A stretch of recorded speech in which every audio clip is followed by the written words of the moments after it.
What's up, guys? Welcome back to the Night Jiu-Jitsu channel on YouTube here. I'm Eli Knight, of course. I'm here with my buddy Eric Lance, and I want to talk about one of the takedowns. I think that you get a lot of mileage out of this. I'm not sure what to call it, the most of whatever, but it's one of my favorite takedowns. Even if you suck at wrestling, and that's what's really good about it, if you suck at wrestling, you can still kind of do this and get away with it.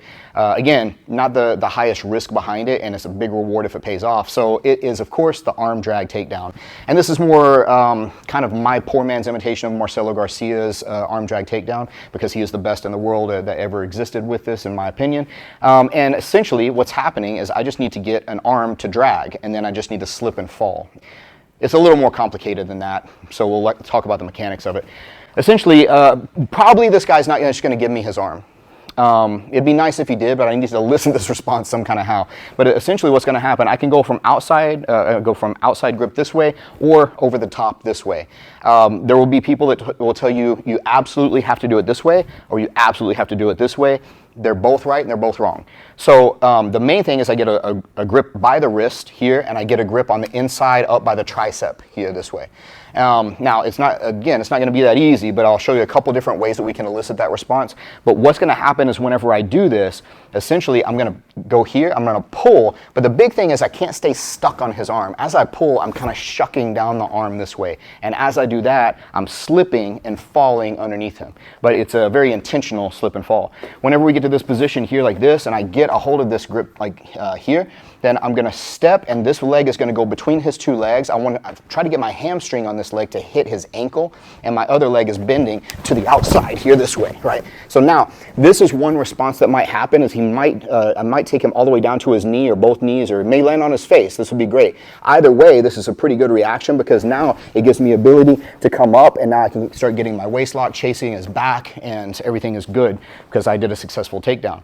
Other times he may just step through, and that's okay too, because what happens on the step through here this way is that I can start coming up onto maybe on a single, depending on the orientation that he finds himself in, or I can start going back into the waist lock, doing trips from behind and everything else. So even if it doesn't go perfectly, I still wind up behind him or on a single leg.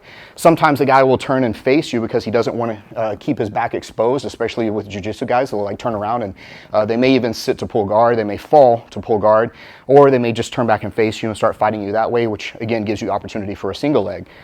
How do we get that arm? That's a good question. Sometimes he'll have his arms just dangling like he shouldn't, like he should keep kind of T-Rex arms here like this if we're standing grappling and looking for takedowns. Sometimes he'll be chasing collar ties and stuff though, because if he's trying to collar tie and I can get a hold of that wrist, then I can start the drag like this. Other times, if he is playing very defensively and he's keeping his hands in here, if I do like a thumb post on his shoulder sometimes like this, and I typically want to use the side that I'm stepping back on, but when we do this, if he addresses this in any way with the same side arm here, he comes to the inside, I can come off and smack that down, and I can get the drag there.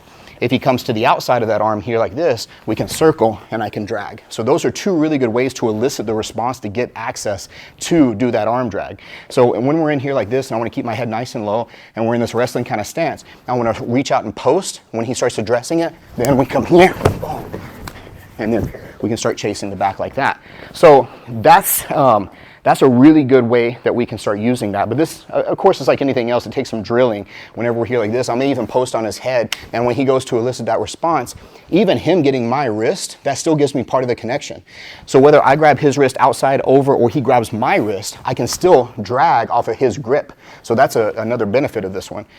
As far as the mechanics of what's actually happening whenever I'm sliding in like this, I'm taking this kind of sit right here.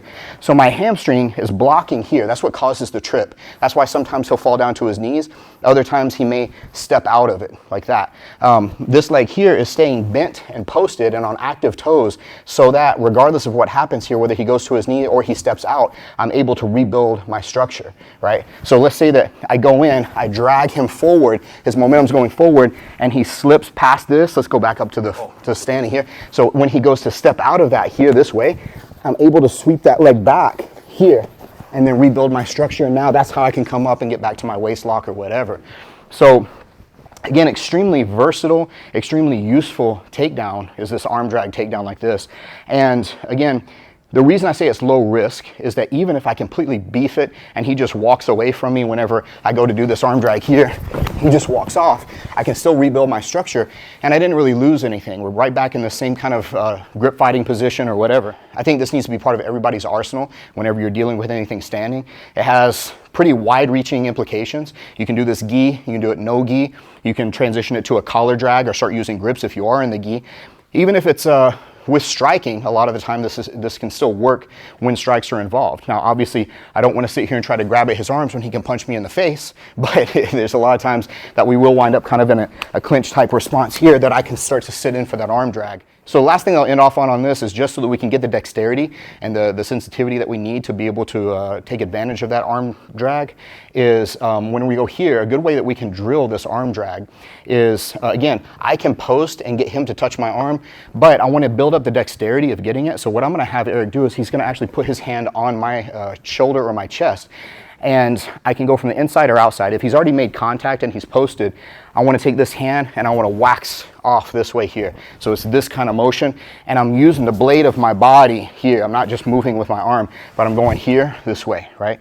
Once this happens here, I'm going to pass it across my body. I definitely don't want to arm drag and put myself between his two arms and give him control for body locks, and now he's going to take me down. So I've got to make sure that I'm passing this across to the outside of his body. A good way that we can drill this so I get more reps is now he can use that hand and start pushing me away.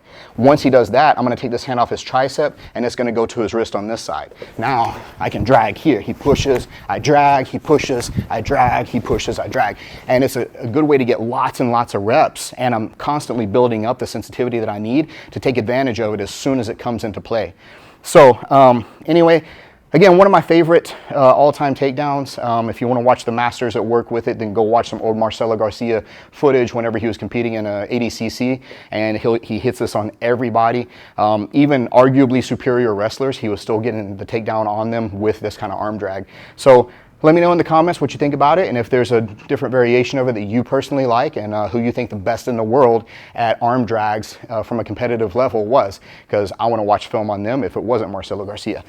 Thank you guys for watching. Appreciate Eric Lance up here in Newton Falls, Ohio at Synergy Martial Arts for having me in this weekend, and we had a great time training. If you're ever in Newton Falls, come by this guy's place. Subscribe to his channels on all the socials, Synergy Martial Arts Academy, and appreciate you, brother. Thanks, man. Thanks a lot.